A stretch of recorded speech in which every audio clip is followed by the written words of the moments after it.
May mga pagkakataon talaga minsan na hindi man natin sinasadyang mangyari ang isang kapalpakan. Ngunit sadya itong dumadating at ang masaklap, nagdulot ito ng kahihiyan o di naman kaya katatawanan maging sa ating sarili o sa ibang tao man.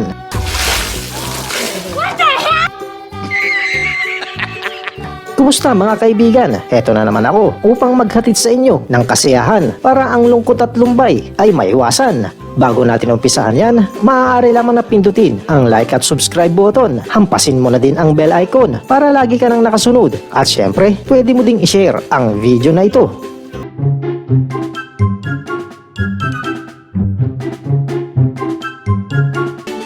Ano kaya ang pakiramdam kapag nangyari sa'yo to? Masakit sa pakiramdam tiyak ko, pero lalong mas masakit sa bulsa mo. First date niya umano, kaya gusto magpa-impress kay Pangga. Okay lang yan kuya, maski tawang-tawa sila. Sabi nga nila, there's always a first time sa kapalpakan. Upo ka na lang muna, ulitin mo na lang mamaya.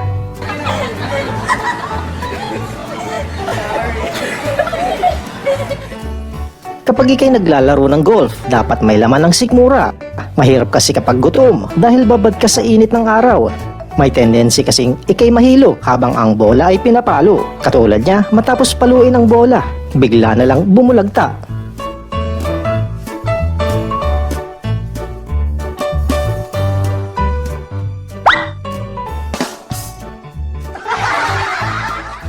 Dahil sa kakatiktok niya, pati camera napagod na at gusto nang sukuan siya.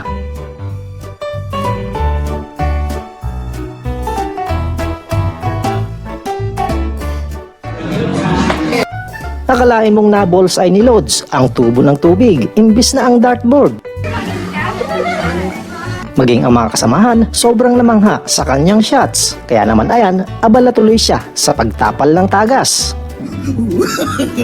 No. Waterproof tape! Lodi naman talaga ang galawan ni paring Michael, kaya todo gaya siya. Medyo sumablay nga lang dun. Edit mo na lang kuya yung parte na yun.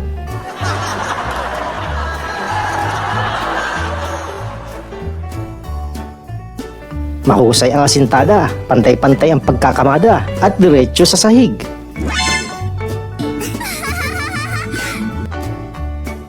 Manghihinayang ka din naman dito kay ganda. Hindi lang kasi pumalpak, kundi mukhang si Santi pa masasadlak.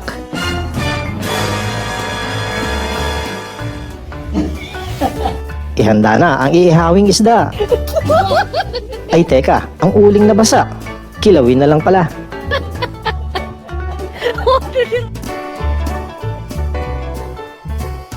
Ayan tol, malapit ka na sa Pampang. Isang hakbang na lang para ikay magtampisaw.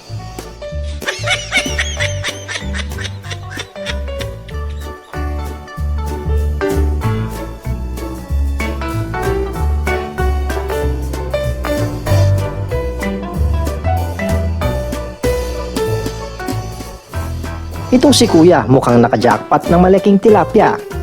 Hirap na hirap kasi siya sa paghila at sa sobrang laki pati siya natangay na. Kung kaya ang ginawa, inihagis na lang sa lupa. Mahirap na, baka daw mapurnada pa.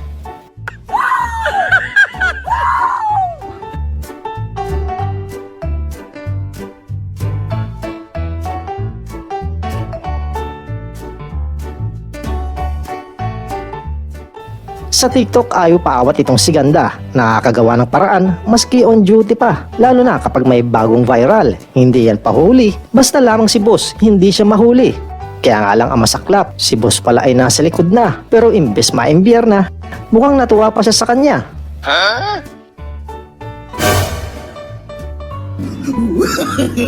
No. Kanina pa naiinitan si Ganda, kaya doon na lang siya bumuyangyang para ang kanyang kwan ay mapreskuhan.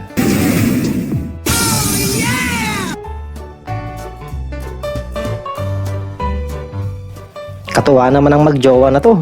Enjoy na enjoy sa pagsasayaw habang umuulan. Kita nyo naman kung paano sila aliw na aliw sa pag-indak kahit basang-basa na. Huwag lang masyado magtagal ha, baka naman kayo mapulmonya. Stop it. Get some help.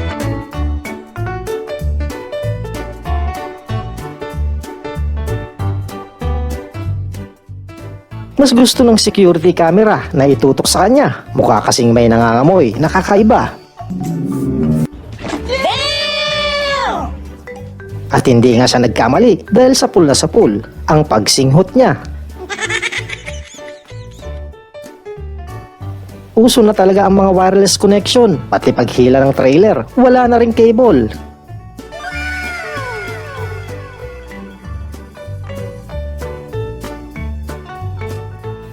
Natural lamang na kapag natakbo ang kotse, umiikot ang gulong. Pero sa isang ito, hindi na kailangan. Maski hindi umiikot, umaarangkada pa rin naman. Oh no! Alam niyo bang puti ang kulay ng asong ito? Pero dahil naglublob sa putikan, mukha na siyang abo. Kaya wala nang magawa, kundi matawa na lang ang amo. At ang isang alaga, tuluyan na ding naengganyo.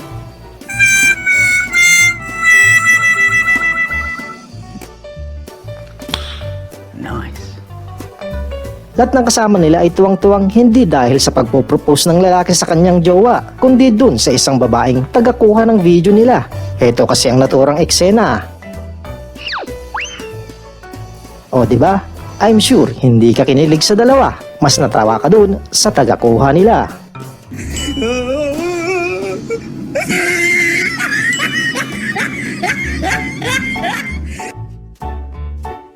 Alam nyo bang sa pagitan ng Japan at Russia, ganito ang shipment ng mga kargamento nila. Lahat ng laman ng barko ay nababalutan ng yelo.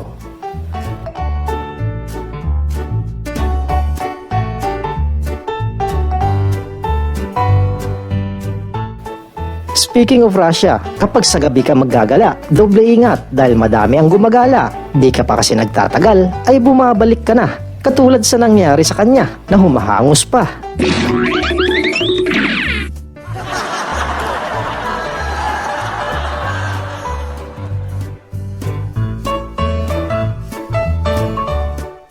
Lahat ay nagtatakbuhan maliban sa isang aso. Subalit ng kanyang mapagtanto kung bakit nagkakagulo. Meron palang humahabol sa kanilang isang mabangis na anyo. At maya't maya pa, kumaripas na din siya ng takbo.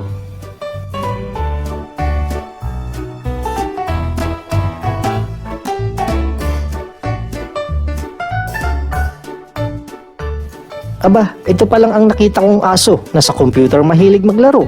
At kapag pinatigil mo, ayan, mag-aalboruto at mainit ang ulo.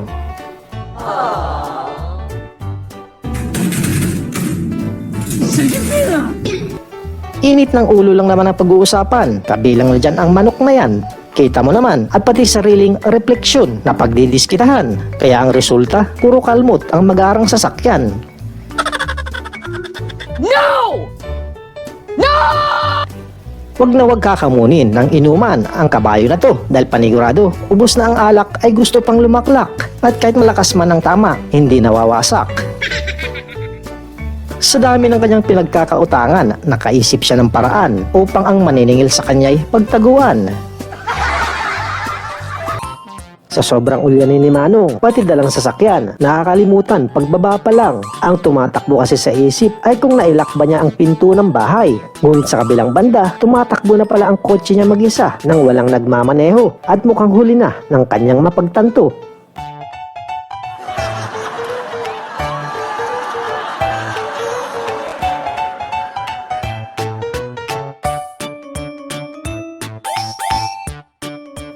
Pagmasdan ang lalaking ito at itutok ang mata dahil siguradong kaya kanyang patawanin sa isang kisap mata.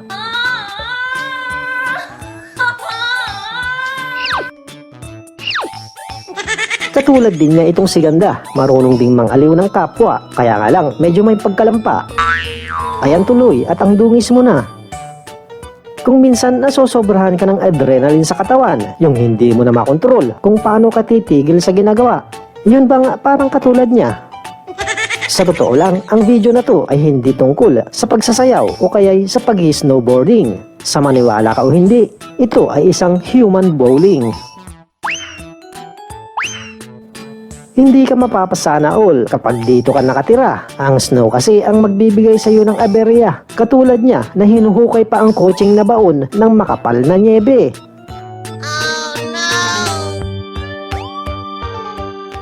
may mga sandali talagang bigla ka nalang magugulat. Yun bang feeling mong itlog mo ay umangat? Katulad ng ganito.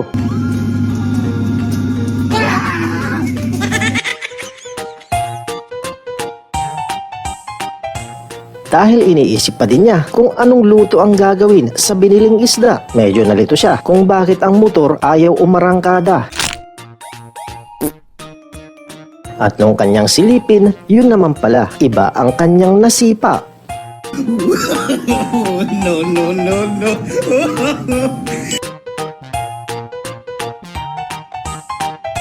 I like this game. Iisang pares ng sapatos na lang ang natira sa kanyang pag-online selling. Kung kaya naman sa sobrang saya ni Lulingning, inihahagis pa ang sapatos sa hangin. At habang hinihintay kung sino ang magmamine, ay mabuti na lang walang nakatingin.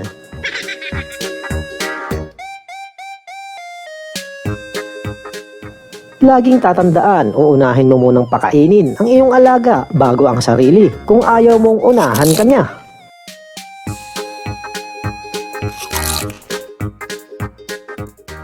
Yung nagawa mo ang battle flip challenge at sobra kang nagpunyagi, subalit ganito ang nangyari. Naku kuya, mukhang mamahalin pa naman yung lamesa. O sige, pagdugtungin mo na lang muna habang niluluto pa ang in-order niyong nilaga.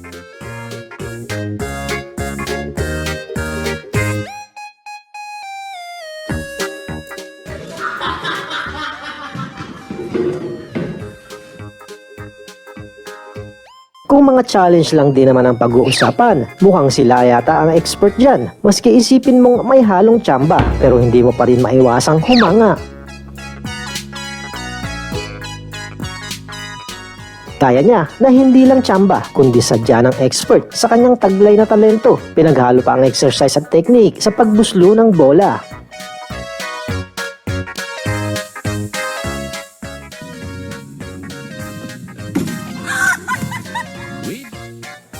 Isang teknik kapag nakakita ka ng ganitong vending machine, yun bang merong iba na hindi nalaglag? Makukuha mo yan sa pamamagitan ng ganitong paraan.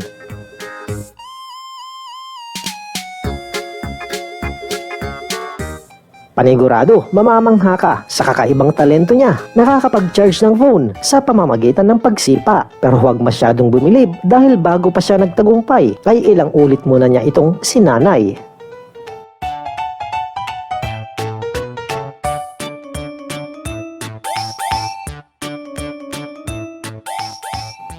Kung ikay kasali sa mga na-traffic dito, abay panigurado, alam ko na kung gaano katindi ang pagkamot mo ng ulo. Mantakin mo kasi kung gaano kahaba ang traffic jam na tila nagbabadyang bukas ka na makausad niyan.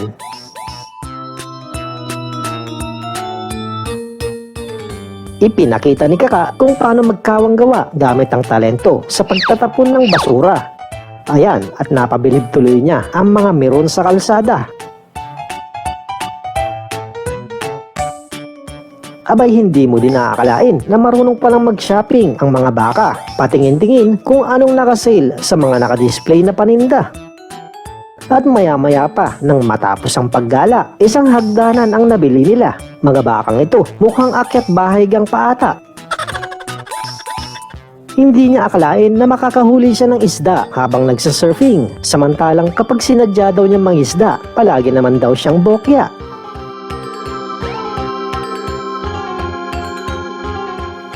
Ganito kalupit ang pizza delivery sa kanila. Maski customer nasa malayo na, walang problema at naihahatid niya. Yun nga lang, ang foods kulang na dahil nagutom siya sa kakahabol sa kanila. Kapag naman nakakita ka ng ganito sa kanilang kalsada, huwag magtaka dahil normal lang yan sa bansa nila. At yan mga kaibigan ng aking mga nalimbag na mga pampag-good vibes. Naway naaliw at natuwa kayo sa ibinahagi ko. Maraming salamat sa walang sawang panunood at magkita muli tayo sa susunod na kabanata.